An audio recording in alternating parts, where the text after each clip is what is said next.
Según Génesis 47, 12, 27, durante la sequía en Egipto, José almacenó y preservó el alimento. Para subsistir, la gente tuvo que venderlo todo y, al fin, incluso a sí mismos. Ese es el precio de vencer.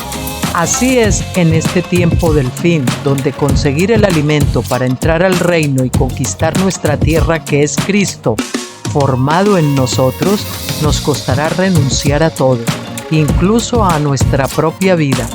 Pero a cambio de nuestro todo, tendremos su todo y reinaremos con él. Con ustedes, José.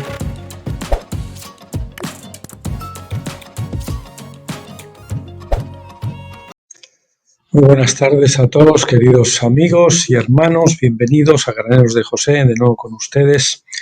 Y lo hacemos para continuar con el libro, como les anuncié ayer, con el segundo libro de Reflexiones Acampados de Gilgal. Es uno de mis libros. Usted lo puede adquirir en Amazon en formato físico, en formato Kindle, pero también lo puede descargar de forma gratuita en cualquiera de mis 3 blogs: Finisterre al borde del Jordán, Tabernáculos, Último Gran Avivamiento o Graneros de José. Bueno, hoy es 28 de febrero y bueno, pues se nos está acabando el mes. Este febrero, como es bisiesto, pues mañana todavía nos dura, pero casi. Bien, y son ahora las 7 de la tarde aquí en España.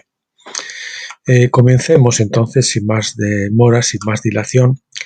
El primer artículo no es mío, es de Gregorio Macridis, es un hermano que conocí yo a través creo que fue cuando yo estaba en los tiempos Facebook, antes de que me marchara por causa de la censura. A mí no me echaron, yo me marché. Después de que echaron a Trump, pues yo me marché también.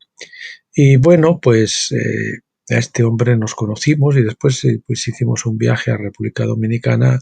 Tuve ocasión de conocerle en vivo y bueno, hicimos alguna cosa, una pequeña intervención en una televisión local que tienen grabada también en los vídeos del canal. Y bueno, pues es un artículo que a mí me gustó mucho. Habla de un problema muy normal que se presenta a las alturas de Pentecostés, de aquellos que llevan mucho tiempo y que se obstinan, ¿no?, en no pasar, en no abandonar ciertos dogmas, entre comillas, ciertas doctrinas, ciertos postulados, ciertas preconcepciones.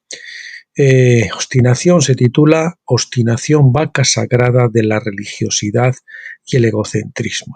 Ya lo de vaca sagrada nos alude a la idolatría, porque obstinación al final sabemos que es como idolatría. Idolatría ya supone pues adorar a los ídolos. Eso, estamos incurriendo en una situación ya delicada y es típico de Pentecostés. Al final de Pentecostés acaban como acabó Saúl, molestado por espíritus malignos, escuchando a espíritus engañadores, yendo a visitar cosas del ocultismo. Yo conozco ya a alguna persona que me acompañaban en el mar, pero que al final se metieron en páginas y en cosas raras y se desviaron completamente, ¿no? Bueno, comencemos con él. La obstinación es un estado espiritual que influencia nuestro estado anímico, caracterizado por la opinión propia insistente mediante la acción de la terquedad. Terquedad, bueno, es un sinónimo, ¿no? Manteniéndose férreamente en una idea que se empeña a la hora de la ejecución de su actividad en desarrollar una comprensión y entendimiento determinado por su propio punto de vista, de piñón fijo. La obstinación viene de la palabra griega pisma, que es decir, tener fuerza en la opinión. Es el efecto de una falsa convicción impresa en el ánimo con la determinación de exaltar la propia opinión y el propio punto de vista. Adoramos nuestra propia opinión por encima de los demás. Nos creemos los únicos que tenemos la razón. La obstinación en sí no necesita ninguna convicción, solo defiende el deseo retenido en su alma. Defiende un deseo, una postura retenida en su alma. 1. Actúa por deseos propios y mayormente se caracteriza por la propia razón, es decir, querer tener razón, ¿no? 2. Es un defecto almático carnal arraigado por la educación carnal inclinada a contradecir la opinión del espíritu. El espíritu nos está queriendo guiar por otros derroteros, nos está haciendo que cambiemos nuestros postulados erróneos, pero de alguna manera nos resistimos. 3. Cuando hay pecado de obstinación se suele decir peco porque me da la gana. Ese es ya un yugo que llevará a la persona a caer sobre la lanza de su propia destrucción, como Saúl. Aquí parece que está aluyendo a Saúl que se inclinó sobre su propia lanza. 4. En la actualidad hay una forma de religión obstinada, una condición insistente en el error. Muchos líderes se han empeñado en una cosa, porfían con terquedad sin dejarse vencer por la sana doctrina, negando las persuasiones bíblicas y la doctrina apostólica. Esta obstinación los está conduciendo al mayor de los pecados, que Yahvé reprendió múltiples veces en el pasado en el mismo pueblo de Israel. La caída de Judá fue el juicio de Dios sobre un pueblo obstinado. B. La obstinación excluye el entendimiento correcto de la sabiduría celestial. Es decir, no podemos recibir la sabiduría celestial porque estamos obstinados en nuestra postura. Segundo de Crónicas 36:13. También el rey Sedequías se rebeló contra el rey Nabucodonosor, que le había hecho jurar fidelidad por Dios. O sea, quebrantó su juramento, pero endureció su cerviz y obstinó su corazón en vez de volverse a Yahvé, Dios de Israel. 1. Dice, no prestar atención es también un signo de obstinación, ya que no se pone atención por el forjamiento de la propia opinión. Nosotros estamos forjando nuestra propia opinión y entonces eso nos impide poner atención, no prestar atención. Hay muchos que les hablan, pero no prestan atención hasta que viene el ¡pum! Entonces ahí es cuando empiezan a prestar atención. Primero de Samuel 15:22. Ciertamente el obedecer es mejor que los sacrificios y el prestar atención que la grosura de los carneros. Aquí tenemos, prestar atención. Eso parece que no. A muchos le dices una, y le 2, 3, 4, 5, 10 veces y es igual, no prestan atención. Escuchan, te dicen que sí, pero no hacen caso. 2. Igualmente, la distracción es también un signo de obstinación, ya que la insistencia en el propio deseo gana terreno y rechaza la opinión de Dios. Nos distraemos en otras cosas. 3. La apostasía es consecuencia de la obstinación. C. La obstinación es un gran pecado porque se convierte en idolatría. El origen de la obstinación es el hipermetroegoísmo, es decir, personas hipermetroegoístas, ¿no? 1. Primero de Samuel 15:23 dice, la adivinación es como la rebelión y como idolatría la obstinación. Por cuanto tú desechaste la palabra de Yahvé, él también te ha desechado para que no seas rey. O sea, la adivinación es como la rebelión. La rebelión, siendo un pecado grave, es adivinación. Se equipara como la adivinación, tratar de nosotros adivinar, ¿no? Y como idolatría la obstinación, eso ya es más grave que la propia adivinación. Adivinación es ocultismo, pero idolatría ya es adorar un ídolo. Ahí vemos una graduación. 2. La obstinación es una forma de idolatría y diría que es su característica principal, y si este punto lo analizamos más a fondo, según su palabra, llegamos a concluir que toda forma de desobediencia nos conduce a esta idolatría. Si tengo pecado de rebelión, 3. Si tengo pecado de rebelión, me condenarán con la fuerza del pecado de adivinación, y si tengo obstinación, seré juzgado como un idólatra. Vemos ocultismo, pero ya la idolatría es adorar ídolos, eso ya significa adorar al maligno. La obstinación es un endiosamiento. Es decir, nosotros nos erigimos en nuestro Dios, nuestro ego es nuestro Dios y nos inclinamos y adoramos a nuestro ego y nadie nos saca de ahí. Pues nos adoramos e idolatramos a nosotros mismos. Eso que ven en azul son cosas añadidas de mi cosecha. La obstinación es lo que el Señor llamó dura cerviz. Sois duros de cerviz e incircuncisos de corazón. La obstinación 6, pues, es el empecinamiento en la opinión propia. Empecinamiento es mantenimiento excesivamente firme en una idea. Mantenimiento excesivamente firme en una idea que no es perseverancia. Nosotros plantamos ahí, pero no es porque somos perseverantes, sino porque somos burros obstinados, ¿no? A la persona terca se le puede llamar también testaruda. El peligro es que a sus propios ojos no se ve terca, no se ve como terca, como testadura. Lo peor es que se cree ser superior en inteligencia y quien tiene el punto de vista correcto. 7. El nuevo nacimiento implica un cambio total de la personalidad. Y hablamos del nuevo nacimiento, aunque el autor no lo usa así, pero parece que viene a cuento porque el nuevo nacimiento viene después de que pasamos de Pentecostés y ingresamos en tabernáculos. Lo que se entiende o la mayoría de la gente entiende por nuevo nacimiento en realidad es solamente el engendramiento. Repito, el nuevo nacimiento implica un cambio total de la personalidad. Con el engendramiento no se produce un cambio total de la personalidad, sino que hay una graduación, Pascua, Pentecostés, sobre todo en Pentecostés cuando se produce ese quebrantamiento del viejo hombre. Si no atravesamos por ahí, si no nos sometemos al bautismo de fuego, pues no se produce eso.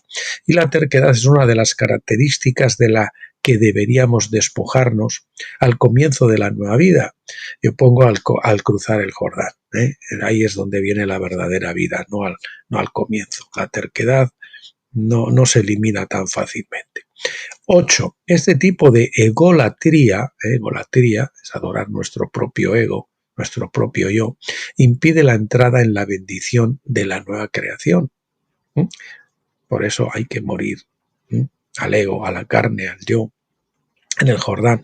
Entonces es cuando podemos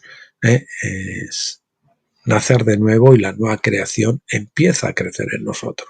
Ahí somos hijos, nacidos ya, engendrados, no solo engendrados, sino nacidos. Y como dice, hijitos míos, por los que sufro dolores de parto hasta que Cristo sea formado en nosotros. Ahí es formado Cristo y luego Cristo pues va a crecer a la estatura del varón completo.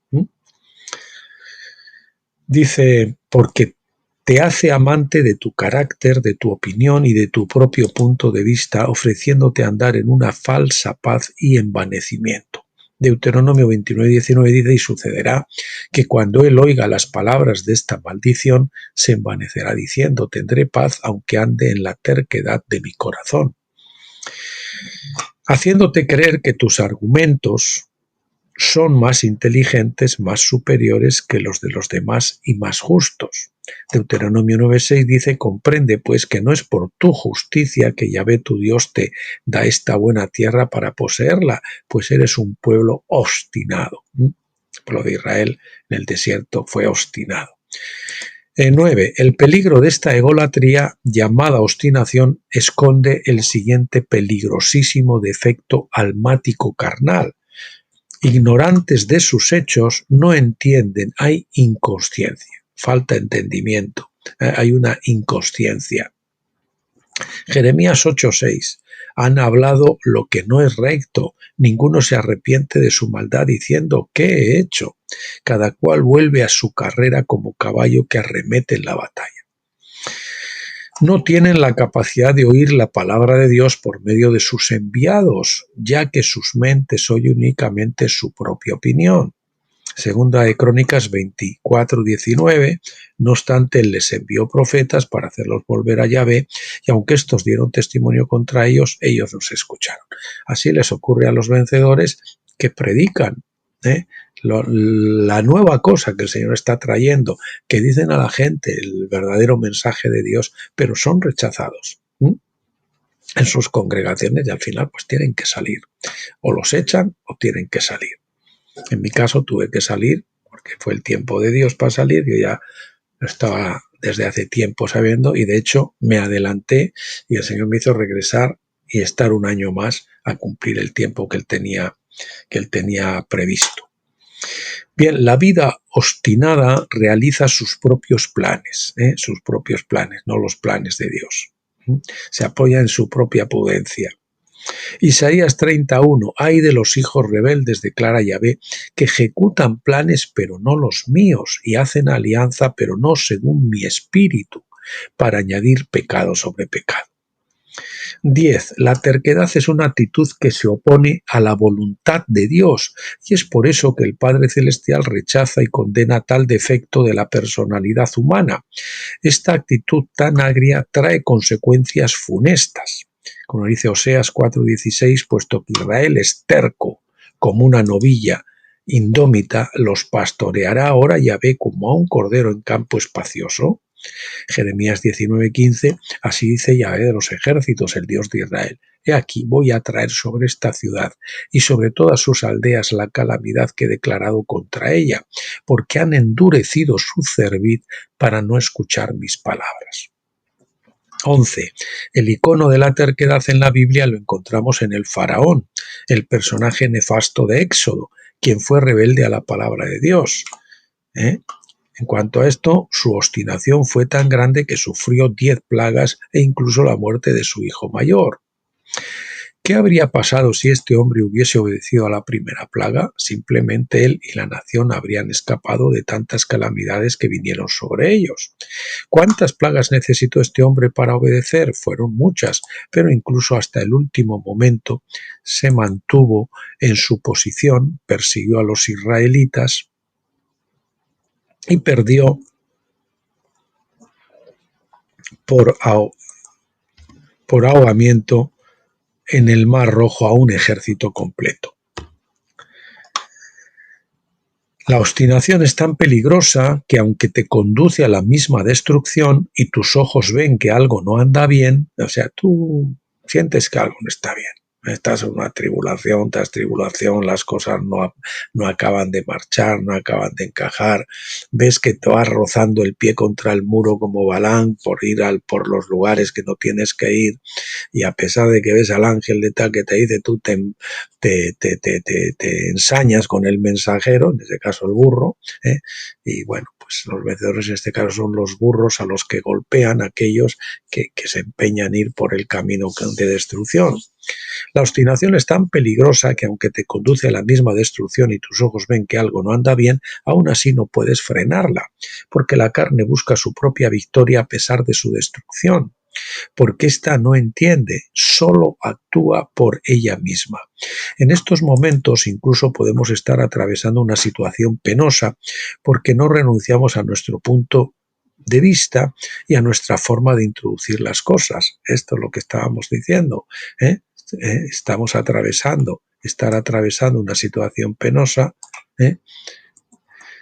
y es no reconocemos que es por nuestra terquedad, por nuestra obstinación, porque no estamos dispuestos a cambiar, a escuchar, a volvernos a Dios. El Señor nos habla por detrás, en la nuca, tras vez, volveos a mí, nosotros pero seguimos caminando. Apenas volteamos la cabeza, pero seguimos caminando. Sí, decimos sí, Señor, pero seguimos caminando en la misma dirección, en la dirección contraria, en lugar de girar, voltear y caminar de cara al Señor. Bien, por ello podemos llamar también a la terquedad o obstinación soberbia. 12. Es letal para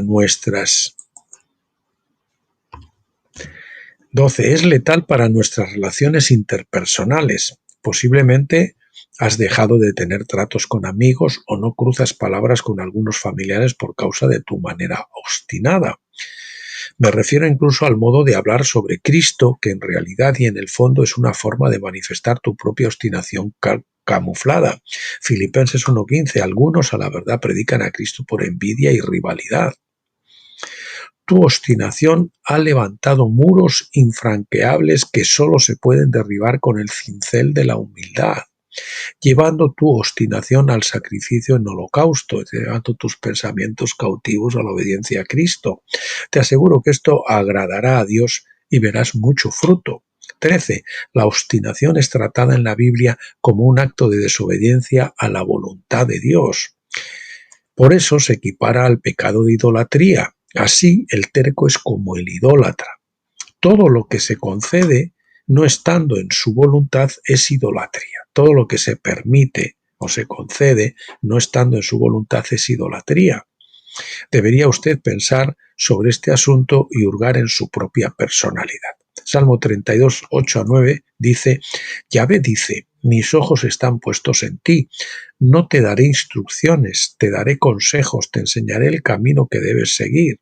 Perdón, no te daré, no es yo te daré instrucciones, te daré consejos, te enseñaré el camino que debes seguir. No seas como el mulo o el caballo. El mulo es aquel que es terco, ¿no? Y que no quiere a veces caminar. Y el caballo es aquel que hay que frenarle, ¿eh? Al revés, unos pecan de quedarse y otros de querer correr demasiado, que no pueden entender. Y hay que detener su brío con el freno y con la rienda, pues de otra manera no se acercan a ti. 14. La obstinación es otra forma de ser incapacitado. El remanente de Dios busca tener su espíritu moldeado por Dios y tiene una mente controlada y definida por la sabiduría del Espíritu Santo. Uno de los problemas más graves que tenía el rey Saúl era un espíritu de obstinación.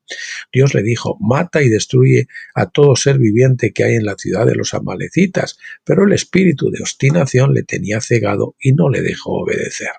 Ese espíritu de obstinación está en miles de cristianos que oyen pero no obedecen. Dice: sí, Señor. Dice: sí, Señor, pero no hacéis lo que yo os digo. Me dice: ay, Señor, Señor. ¿Cómo podrán creer tantos cristianos que están dominados por espíritus como los... ¿Cómo podrán crecer tantos cristianos que están dominados por espíritus como los de Amalek? Los del remanente de Dios se distinguen por un detalle muy importante: no se inclinan ni ante su propia opinión. Repito, los del remanente no se inclinan ni ante su propia opinión, sino que únicamente doblan sus rodillas ante la mente de Cristo, que está unida a la voluntad de Dios. 15. Por esto, ante todo lo anterior, llegamos a entender que la obstinación, además de ser rebeldía e idolatría, es incredulidad ante la perfecta voluntad de Dios. Incredulidad. Las matas, acuérdense de mi libro Finisterre al borde del Jordán, la visión de las dos matas, la incredulidad y la murmuración o queja. Ante la perfecta voluntad de Dios, ya saben que para pisarlas es la quietud, es decir, la obediencia, quedarse quieto. Entonces viene consecuencia de la paz, dejando nuestras propias obras, dejando de obrar y esperando en Dios. Entonces ahí viene la paz, pisando la mata de la incredulidad. Y después que hemos pisado la mata de la incredulidad, entonces podemos pisar la mata de la murmuración o queja mediante la alabanza, la gratitud, el contentamiento con todo, sabiendo que todo lo que nos ocurre viene de Dios. Lo que te ocurre procede de mí, dice la palabra de Dios. Entonces no nos podemos rebelar y solo tenemos que someternos y alabar al Señor. Entonces, después de que se ha pesado la mata de la incredulidad, la alabanza funciona porque ahora procede de un corazón rendido. Antes alabábamos y no pasaba nada, pero ahora, cuando tú alabas, sí pasan cosas porque ya te has rendido, te has sometido. El pueblo de Israel, en su obstinación, manifestaba su incredulidad en la opinión de Dios. O sea, no creemos lo que Dios nos dice. Dimos la palabra, la predicamos, la hablamos, pero no la llevamos a la práctica, no la ponemos en prueba en nuestra vida. Se nos está diciendo que le comprobemos, que saltemos del avión, pero nosotros no, y para confiar en él y descansar en él, pero nosotros no nos atrevemos porque creemos que el paracaídas divino no se va a abrir y nos vamos a despachurrar, ¿no? En realidad no tenemos fe. 16. La obstinación puede mantenerse en el fondo de nuestra alma y entrar en acción con cara de sobre todo que prevalezca la verdad. La rebelión de Coré contra Moisés es un ejemplo. A veces queremos, no, es que yo quiero que prevalezca la verdad. que la verdad propia, claro. Quien obstinadamente se niega a aceptar la crítica será destruido de repente sin poder recuperarse, como nos dice Proverbios 29:1.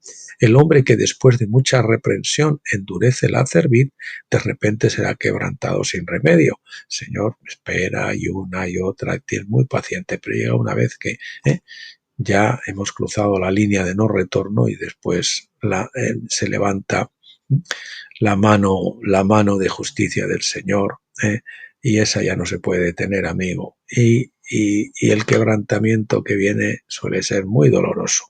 Por tratarse de un defecto, casi nadie quiere aceptar lo que tiene, que lo tiene, especialmente porque a nuestros propios ojos creemos que estamos correctos en todo. Es necesario percibir que hay que considerar la aceptación de la corrección e instrucción. El Espíritu está construyendo la imagen de Jesús en nuestras vidas, Gálatas 4:19, y debemos pedir a Dios que nos ayude a cortar todo tipo de maleza de nuestra personalidad. Salmo 119:12 dice: ¿quién podrá entender sus propios errores? Líbrame de los que me son ocultos. La actitud humilde y también, donde sea necesario, condescendiente, trae beneficios. Se puede contar con el favor de Dios cuando somos sumisos ante Él. Esta sumisión nos ayudará a ser humildes en todas nuestras relaciones. Recibir la segunda bofetada, caminar la segunda milla, ceder la camisa, prestar a quien nos pida prestado, Mateo 5, 38 y 42, es lo que Jesús nos enseña sobre excluir nuestra propia defensa obstinada y abandonar nuestra propia voluntad obstinada. Recordemos el ejemplo del Señor, su condescendencia y humildad, y procuremos seguir su ejemplo en todo. Pensemos en las siguientes cosas. La obstinación trae terribles consecuencias. La obstinación se camufla como la razón del sentido común. Dios favorece a los que con humildad no buscan sobreexaltarse. La humildad es la condición de un corazón que quiere crecer. Les repetimos, la humildad es la condición de un corazón que quiere crecer. El que no es humilde no puede crecer, no puede recibir cosas nuevas. Él tiene razón en todo si él cree que ya ha llegado, ¿no? No confundir la perseverancia con la obstinación, son de diferentes fuentes.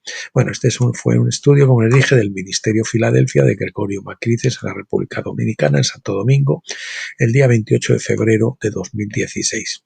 Aquí tienen dos artículos relacionados: Contumacia, estado letal, que es un artículo mío que ya hemos grabado en vídeo, y también puede descargar en PDF los artículos sobre la obstinación, Gregorio Macridis y Chema Armesto, que está en PDF.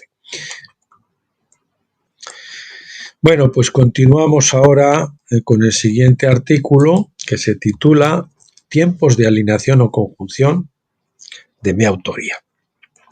Bueno, aquí viene una figura de una conjunción planetaria, una alineación o conjunción planetaria. Salmos 19:1 dice: los cielos cuentan la gloria de Dios y el firmamento anuncia la obra de sus manos. El Señor, aparte de que ha escrito el Evangelio en los cielos, también nos da ejemplos de cómo a través del firmamento de muchas cosas, ¿no?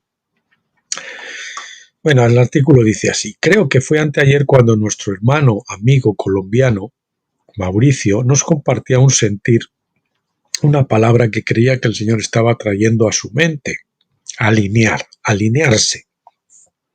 Nos participaba que él pensaba que fuera algo relacionado con alinear personas o ministerios, no como la unión, sino como la unidad en la manera como se relacionan espiritualmente. Le anticipamos a bote pronto en nuestra conversación por WhatsApp que podría tratarse de ponerse en línea, centrarse, tomar la dirección correcta, ocupar el lugar adecuado, estar muy en la sintonía de lo que el Señor está haciendo en este tiempo y esperar el momento adecuado para el comienzo de los ministerios. No estar quietos y no comenzar ningún ministerio, ninguna cosa, hasta que estemos seguros de que no es un Ismael que estamos engendrando en impaciencia, sino que es un Isaac que el Señor nos está dando. Sobre todo, estar alineados con la perfecta voluntad de Dios para poder calificar como vencedores. Quedamos en orar por ello.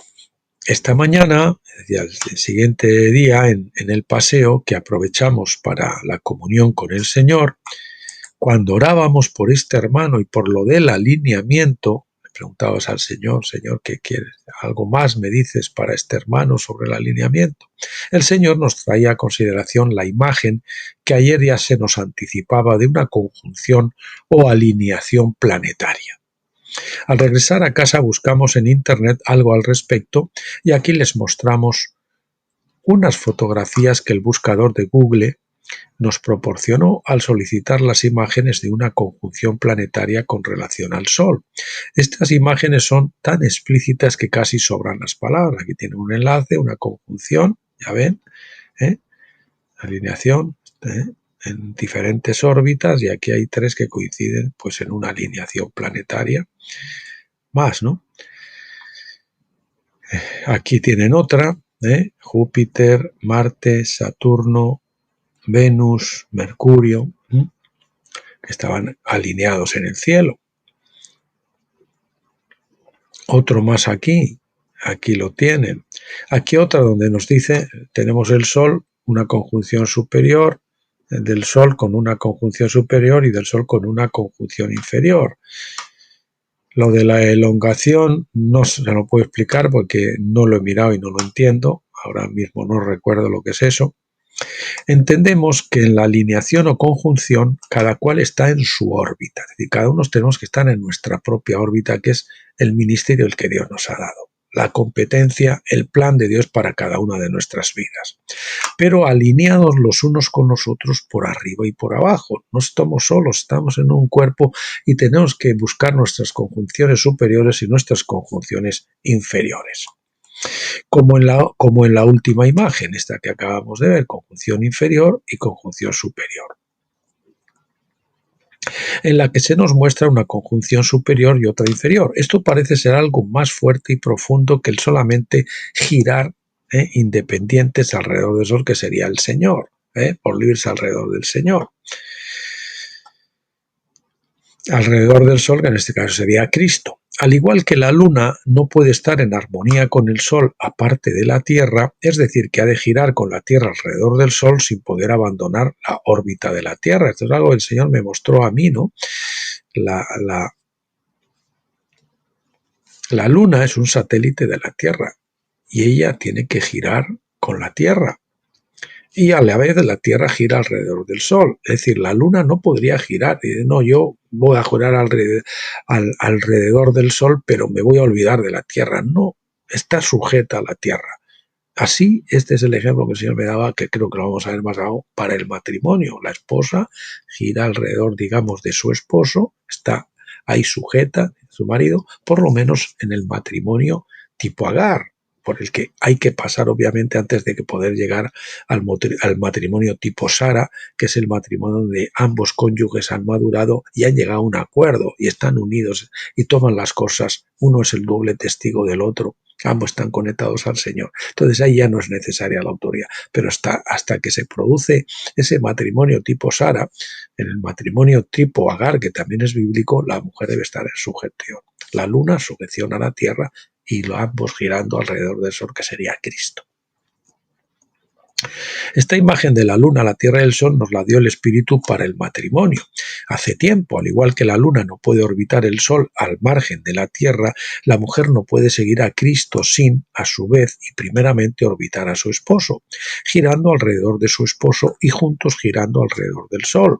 En el hogar, que es nuestro primer ministerio, todos han de comer el maná que el marido recoge para los de su tienda y no el maná de otras tiendas, en el hogar. Para que esto funcione así, hay otros matrimonios que él busca su comida y ella busca su comida por aparte y no hay una comida común. Sin embargo, en la imagen que tenemos de cuando estaban en el desierto, el maná caía delante de las tiendas de cada uno y cada uno recogía el maná que caía delante de su tienda para él y para su familia. La mujer de uno no iba a recoger el maná en la tienda de enfrente. Eso no quiere decir que la mujer no pueda ser independiente para buscar ciertas cosas o leer ciertos libros, pero ambos tienen que tener una cosa común y el menú principal es el que el Señor trae a través de la cabeza. Esa es la forma bíblica, ¿no? Como dice Éxodo 16:16, búsquenlo, el maná que caía delante de las propias tiendas. Debemos buscar pues el alineamiento en los matrimonios y con los demás vencedores. Es decir, primero la mujer se alinea con el marido y después ya juntos se pueden alinear con otros vencedores, por arriba o por abajo, reconociendo por el Espíritu las conjunciones superiores e inferiores con otros hermanos y o ministerios a las que somos llamados. Deberemos orar para que el Señor nos muestre a cada cual cuáles son nuestras conexiones superiores e inferiores, y para eso tenemos que tener conciencia del cuerpo, y eso solo viene después de cruzar el Jordán, cuando tenemos el sentido de cuerpo, de estar en el cuerpo. Antes, como estamos en rebeldía todavía, como estamos en mezcla de carne y espíritu, pues no podemos tener una conjunción correcta en el cuerpo. Estamos desensamblados. Es después del Jordán que las piedras se van colocando en el templo, una junto a la otra. Y esta piedra va aquí y encima lleva una, debajo lleva otra, a la derecha lleva una y a la izquierda lleva otra. Así es donde el Señor nos va colocando. Esto nos habla de dependencia, no solo de Dios, sino también de los hermanos, en cuanto a autoridad y comunión. No bastará para la cosa nueva, entre comillas, la cosa nueva, cosa nueva hago hoy, que viene, estar unidos solo a la cabeza, sino además estar bien concertados con las coyunturas del cuerpo, en la posición que el Espíritu haya elegido para cada uno de nosotros. Desgraciadamente hay algunos que están, pienso yo, malinterpretando lo que es estar fuera del campamento, como si se tratara de estar en conjunción solo con la cabeza, sin someterse a ninguna autoridad. Como le digo, no. El ejemplo clarísimo, las piedras se tallaban en la cantera para que en el templo no formara ruido, ¿verdad? Es decir, para que no chirriaran las cosas, que es lo que pasa en los gallineros, que son muchas iglesias, que como están martillando unos y los otros y todos se martillan entre sí. Cambio, ya cuando las piedras estaban ya completamente formadas, se trasladaban y se colocaban en el cuerpo en silencio. Ahí había paz, ahí había silencio, y como les digo, esa piedra iba en este hueco, arriba le colocarían una, debajo ya tenía otra, y seguramente a la derecha y a la izquierda habría otra, y está encajada en su sitio correcto. El cuerpo humano es un cuerpo, pero además tiene zonas, tiene órganos. No es lo mismo ser la cédula del hígado que ser una cédula del riñón. Y a mí el cuerpo de Cristo me puede colocar, digamos, para ser el riñón o para ser el hígado. Entonces, si no estoy en el lugar correcto, no voy a cumplir mi función adecuadamente. Imagínese una célula de riñón puesta en el hígado. Ese es el asunto. Bien, entonces, sin embargo, deberemos esa conjunción superior que Dios nos haya asignado en el cuerpo. Perdón que repita porque aquí falta una palabra. Sin embargo, deberemos sujetarnos a esa conjunción superior que Dios nos haya asignado en el cuerpo, y puede que no haya ninguna relación establecida, formal, pero sí, tú entiendes que esa persona, ese ministerio es lo que Dios ha elegido para instruirte a ti, para traerte revelación, para traerte instrucción, para traerte dirección, para traerte consejería. En este caso, pues tú lo reconoces así y no tienes que formar parte del ministerio formalmente, no tienes que tener ninguna relación orgánica con él, administrativa, digamos, no orgánica en cuanto al cuerpo sí, pero no administrativa. Pero has discernido que es la persona o es el ministerio. En este caso, por ejemplo, en este momento de mi vida es el doctor Stephen Jones, la fuente principal por la que el Señor nos está preparando y nos está revelando lo que Él quiere revelarnos y enseñarnos en este momento. Yo cuando recién comencé fue Wasman Nee, después más adelante fue Witness Lee como principales fuentes, ¿no? O conexiones. Pero Aparte hubo muchos autores que el Señor me dio a leer y a entender, pero hay unos principalmente, y además fue una etapa grande con Wasmani, otra etapa grande con Winnesley y otra etapa grande que todavía permanece con el doctor Stephen Jones. Sin embargo, deberemos sujetarnos a esa conjunción superior, decíamos, que Dios nos haya asignado en el cuerpo. Digamos, por ejemplo, que la mano pretendiera ser independiente de su conjunción superior con el antebrazo, y tampoco se acordara de dirigir y sustentar los dedos. Tenemos la mano, pero la mano va por libre, no quiere saber nada de los dedos, y por otro lado no quiere saber nada de la muñeca, del antebrazo, ¿no? Bueno, pues ya me dirás. Discernir el cuerpo requiere conocer esas conjunciones.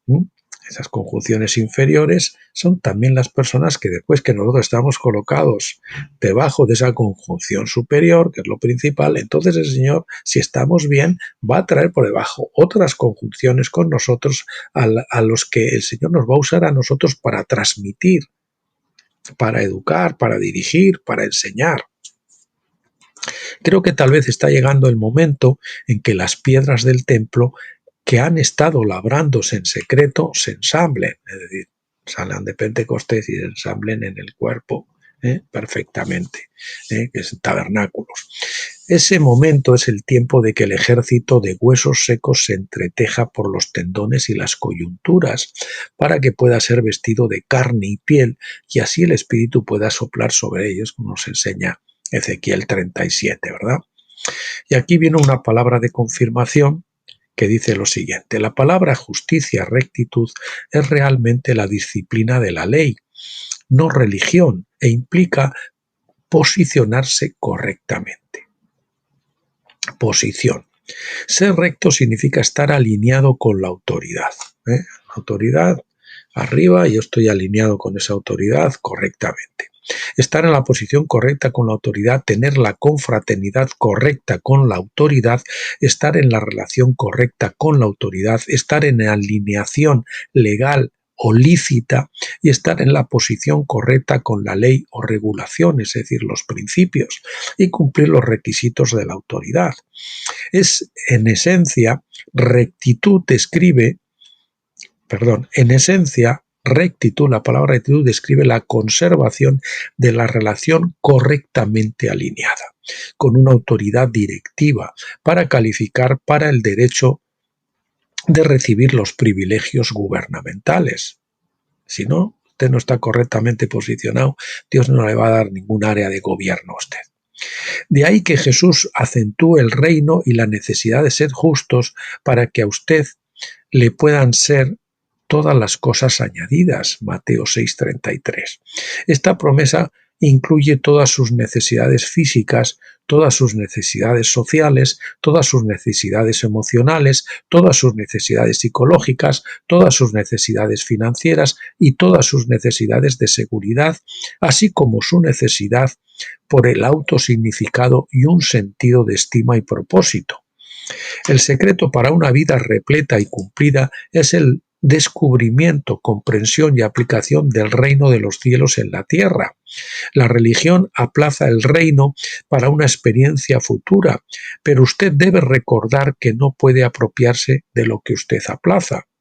Repito, la religión aplaza el reino para una experiencia futura, pero usted debe recordar que no puede apropiarse de lo que usted aplaza. El deseo de Dios para usted es que usted entre a la vida del reino ahora y la experimente. Cruce el Jordán, muera la carne y entre la vida del reino, entre la vida del cuerpo. Explore, aplique, practique y goce vivir con los beneficios, promesas y privilegios del cielo en la tierra. Permita que la aventura empiece. Es la cita de confirmación, es de Miles Monroe. Ese ya saben que murió no hace mucho, pues se estrelló su avión. Primero de Reyes 6:7. Cuando se edificó la casa, la fabricaron de piedras que traían ya acabadas, de tal manera que cuando la edificaban ni martillos ni hachas se oyeron en la casa. La cantera donde está labrando en Pentecostés hay martillos y hachas y herramientas ahí metiendo bulla, ¿verdad? Y a veces no solo para tallarnos a nosotros, sino que las empleamos para el otro también, ¿no? Ningún otro instrumento de hierro. Y aquí, bueno, hay relacionado también, dice, nos parece que esto coincide con la visión del doctor Stephen Jones sobre 2016, año del viento. La conjunción o alineación comienza con la unión por los tendones. Comentario. Mi amigo Phil, decía el Dr. Jones, asistió a esta conferencia y fue capaz de proporcionarme una transcripción de estas profecías. Al orar sobre esto más adelante, el padre dijo, este es el año del viento. Mientras meditaba y oraba más para conocer el significado de esto, fui llevado primero a Ezequiel 37 del 1 al 14, es la visión del profeta del Valle de los Huesos Secos. Se le dijo que profetizara sobre esos huesos secos, proclamando vida de nuevo en ellos. Entonces vio los huesos unirse. Entonces la carne sobre los huesos y luego el aliento o viento de Dios les dio la vida. A continuación se convirtió en un gran ejército. Esto es lo que Doug Sheets profetizó sobre el ejército de 4 vientos. Ahí tienen un enlace. Bien, artículos relacionados, conocer el cuerpo, conjunción de autoridad, Witness Lee, lo tienen enlazado, J34 al 40, Martin Stendhal, Lot, un justo derrotado, estudio de vida de Génesis de Witness Lee. Bueno, pues queridos amigos, hasta aquí hemos... bueno, aquí otra foto más de la alineación. No se lo pierdan, el gran desfile de planetas decorará el cielo nocturno este fin de semana, decía. Y bueno, pues eso es, ¿no? Así que ya para la próxima vez que continuemos con este libro, que será semana siguiente o la otra, veremos este artículo que se titula En algún momento tendrás que saltar al vacío, no sé. Y para el siguiente vamos a ver cuál toca. Un segundito, por favor.